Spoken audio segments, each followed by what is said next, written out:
Hi అండి, welcome to my channel Jyothi Uppuluri.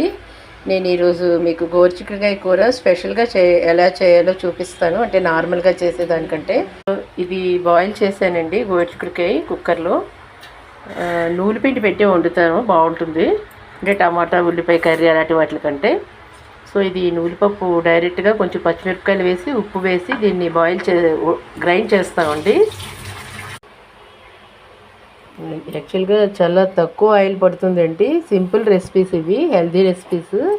So oil వేసాను, తర్వాత ఇక్కడ కొంచెం మినపప్పు వేసుకుంటున్నాను, తర్వాత కొంచెం ఆవాలు వేస్తున్నాను. అంతే, మినపప్పు ఆవాలే వేస్తానండి. ఇందులో జస్ట్ కొద్దిగా ఎండుమిరపకాయలు వేయాలి, ఒక 2. కొంచెం ఎండుమిరపకాయలు కరివేపాకు కూడా వేసుకోవాలండి.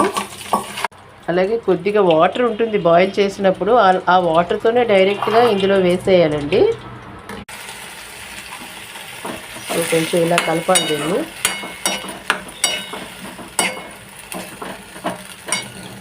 చూడండి, అది కొంచెం ఆయిల్ కూడా ఎక్కువే అయింది, అంటే ఇంకా తక్కువ ఆయిల్ వేసుకునే బాగానే ఉంటుంది. సో ఇప్పుడు ఇందులో నూనెపొడి యాడ్ చేస్తున్నానండి. ఇలా రుబ్బిన నూనెపిండి డైరెక్ట్గా ఇలా మనం వేసేసుకోవడమే. వేసేసుకొని కలుపుకోవాలి.